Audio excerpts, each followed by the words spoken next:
Hi, this is Kelly. Welcome to my channel. Today's video is called Dark, Moody, and Magical. DIY number 1, Dark and Moody Textured Pumpkins. Now these are the little carvable pumpkins you get from Dollar Tree. I had these left over from last year, but they're in my store now, so you can go get them. They had orange and black ones. And this is joint compound.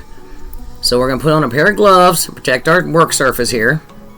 And we're just going to scoop it out with our fingers and smear that all over this pumpkin. And we're going to do 2 of these like that. Then once you get it covered, you just start patting it. Literally just pat, pat, pat. All again, just keep doing it. And if you have a new can of this stuff, it's going to be a little soupy. So you got to work it. It will, if you have a can that's been around a while, it's going to be a little drier and thicker, and it'll take a little less time. But if you just keep on patting it, it'll start to kind of dry and thicken, and you just got to keep doing it. And you get all these nice little peaks and points, and it makes it look like it's made out of plaster. So I stuck a dowel rod in the bottom of it, and I'm fixing where I kind of mushed it up, holding on to it there. And then you just take that, stick it in a vase or in some styrofoam, in a bucket, you know, whatever you got. But you can just stick that in a vase, let it dry overnight. You absolutely want it completely dry. So the next day, we're going to paint one with black chalk paint. And one coat covers the white, but all these little peaks, nooks and crannies, you're going to have to go back over them at least once and go in and touch all the places that you missed. But the chalk paint dries. This is a Waverly pumpkin. And any black chalk paint will do, or chalkboard paint. Now we're going to dry brush black. We get a little black on our chip brush. You see on my paper towel, wipe off most of it, and just dry brush that lightly and pick up those little peaks. And the same with the black one. We're taking, this is not the pumpkin color, this is the orange spice. That's just a regular acrylic. It works just fine. Look how pretty that is. These are just so cute. And now this is air dry clay. I get mine at Dollar General. It's $1 for a little pouch of it. And they sell white and black and some other colors.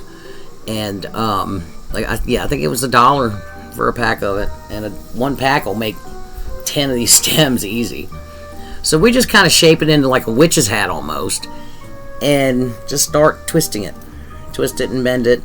And it'll look like a natural stem. And you just keep going. And what I normally do is just keep twisting till the end breaks off. But this one I accidentally ended up with a really cool end. So I was like, ooh, I'm not breaking that off. Look at that. I was like, ooh, leave it alone. Leave it alone. I was like, stop messing with it. I kept messing with it. I'm surprised I didn't break it off. And then we're going to put it on top of our pumpkin. Because we want to form the bottom in the shape, you know. Or at least close to the shape. It's not flat. It has a dip in it in the top there. So you want, when you go to glue it, you don't want edges popping up everywhere. And if it's not perfect, that's okay. We're going to put some Spanish moss around it. So I'm just going to press it down with my fingers till I get it, you know, close enough to the shape.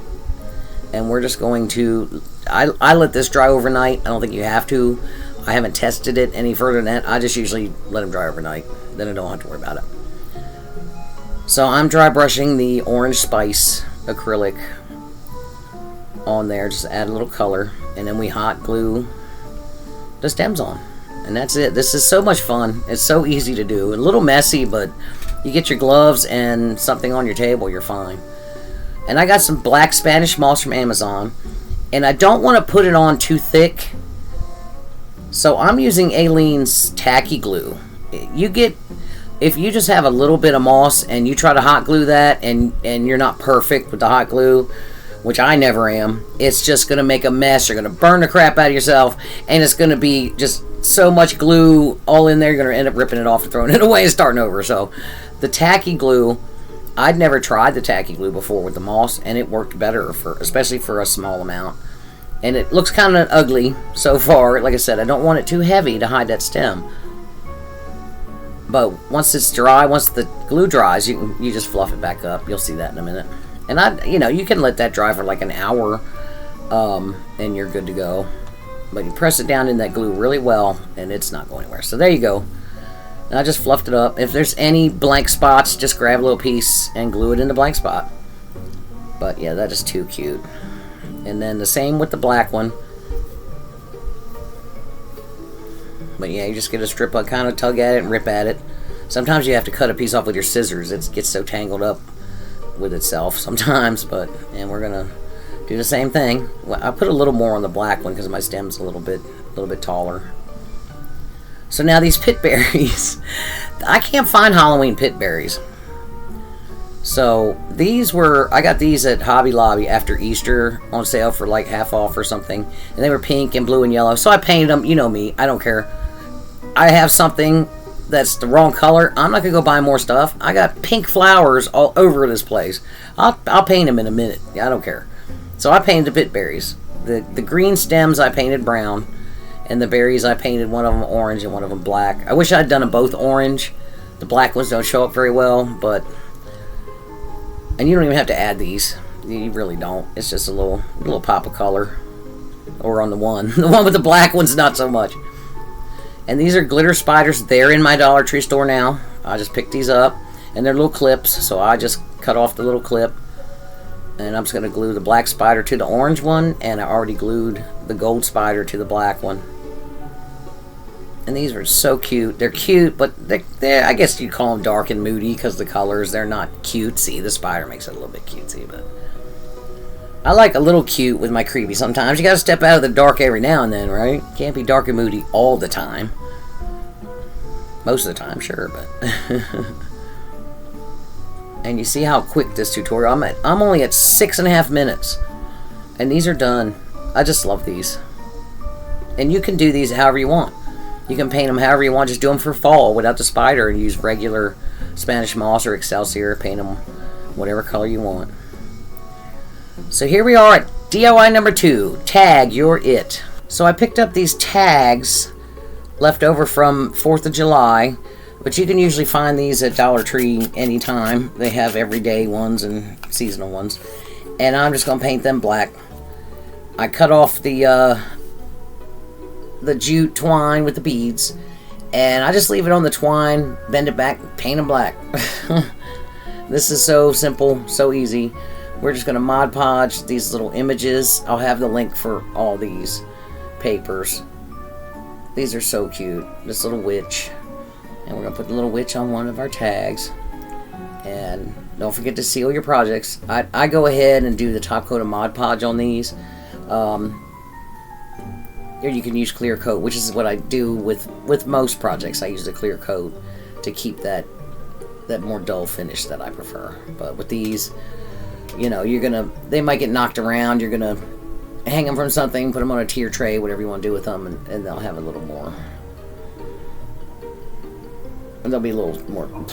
God, they'll be more durable. I'm sorry. So I've got this paint. It's called Vintage. I did find this paint on Amazon, by the way. I'll get the link for that too. It's a bluish color, but it's just it's very pretty. It highlights so nicely, especially on black. It's really beautiful, and it is a vintage, gives a vintage look. And I've just got a little tiny chip brush, and I'm gonna go around and get all those little torn edges, and make sure you get the sides, and you can do the back if you want, but that's up to you. You don't have, you just leave that plain black. And I got this black jute twine from Amazon. I was tired of trying to paint jute twine. That's a pain in the butt. I'll paint anything, I don't care, but I was tired of that. I was tired of trying to do that. So I got some Amazon sells black jute, which I was like, that's me. And it wasn't, I don't remember how much it was, but it was only like $5 or $6 for a really big roll. And you see, we just fold it in half and tied a knot in it. Give yourself a little more than this. Give yourself some extra. I barely had enough to pull this off.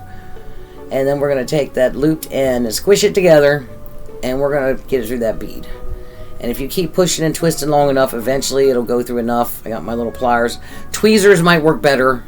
They're a little small. You can grab it, pull them through, get the second bead on there. I also dried brushed that vintage color on the beads as well. Then we got to do the same thing. Come in the back of the hole in your tag. Keep pushing and twisting until a little bit peeking. You only need a little bit peeking through that you can grab. But yeah, tweezers work better, but I couldn't find my tweezers, so... My little needle nose pliers did just fine. Pull that through, and then we're just going to pull the beads through the loop and cinch it together, and that's it. This was a quick and easy one. And you can make as many as you want of these. They're so cute, fun. So here they are. Here's my final reveal of my pumpkins. I just love these. They're so much fun to make. It's fun to make a mess. It's fun to make a mess. Thank you so much for being here. I really appreciate all of you. My channel's growing so fast, and let's keep it going. My next goal is 3,000 subscribers. I'm up to 1,400, you guys. I'm so excited. So please continue to like and share and comment. I really appreciate it. If you're already subscribed, thank you. If you're not, please consider doing so.